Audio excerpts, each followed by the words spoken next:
Today's lesson is about the geometric figures and the naming, labeling, and symbols we use. Here we have a picture of the USA basketball team. Now, if I were to tell you that we were looking for the person that is in between the man with the blonde hair and blue eyes and the coach who's wearing a suit, well, you could probably pick out that we're talking about Michael Jordan.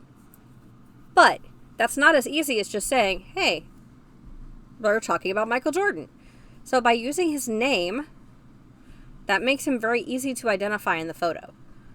Now, in geometry, when we have some figures, sometimes they can get a little complicated. Instead of describing where or which part of this figure that you're looking for, it's a lot easier to be able to give it a name. So, that's what we do. We have names for our geometric figures. Let's look at some of these.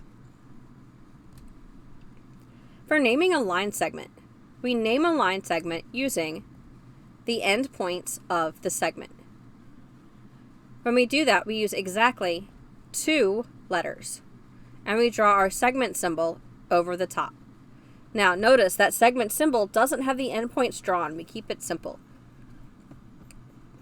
So, to name the line segment below, we have spaces for 2 ways to name it.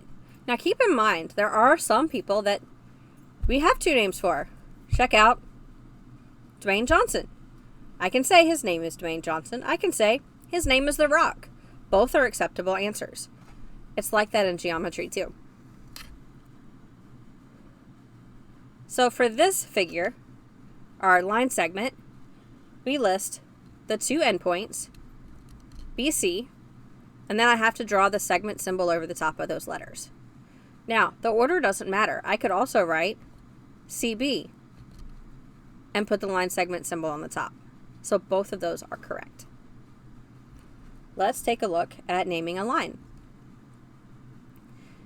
There are 2 ways you can name a line. We can use exactly 2 points that lie on the line. The line symbol, very similar to our segment symbol, but we do put the arrows on the end, must be drawn over the top.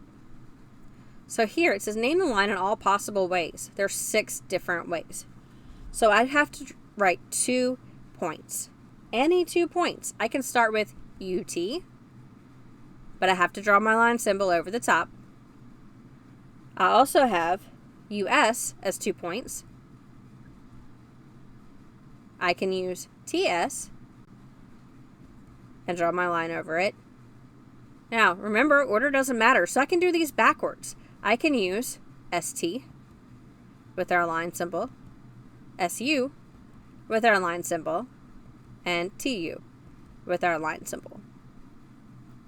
Sometimes, if you don't see points on a line, sometimes we name it using one lowercase letter. Here we have a line and then there's just an A beside it. Notice that lowercase a is not a point, but that is the name of the line. So we call this line A.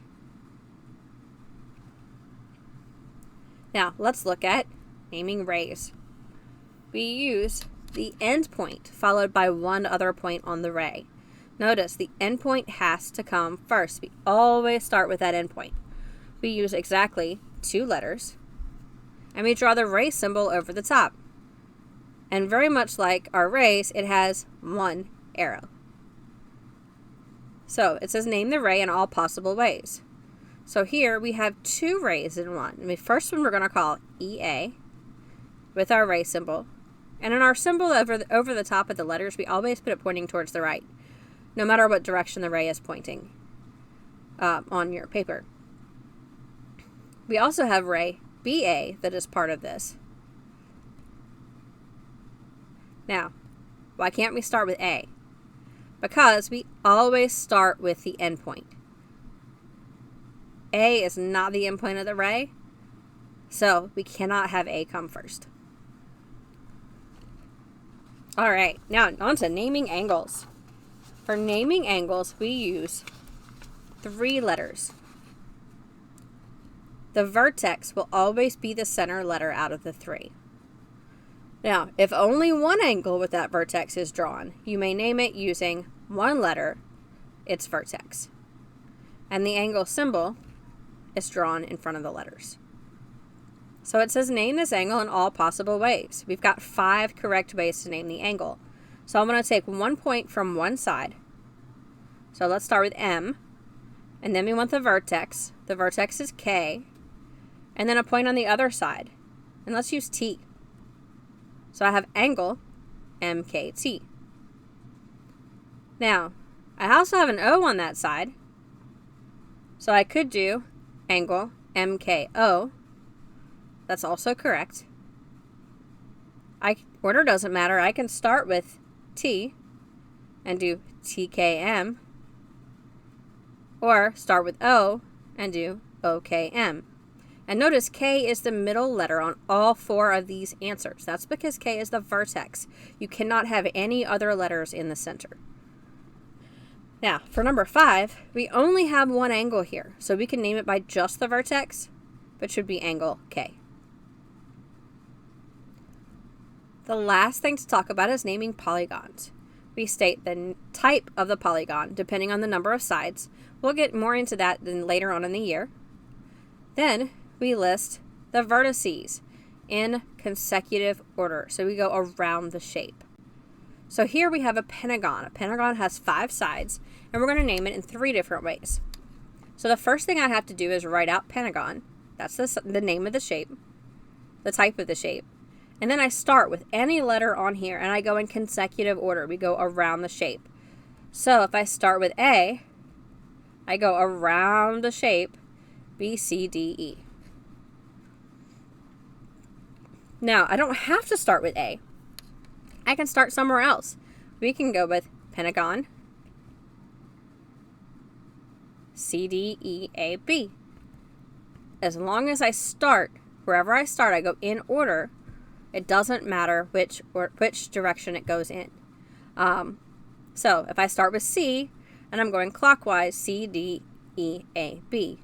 Now, I don't have to go clockwise. I could start at E and go counterclockwise, E, D, C, B, A. So pentagon, E, D, C, B, A is also an acceptable name. We've got lots of different names for this one, so no matter which letter you start with, just make sure you say them in order. We couldn't do A, D, E, C, B because that's not in order. All right, yay, now you know how to name geometric figures. Next up, we're going to practice a little together, and then we're going to look at labeling and symbols.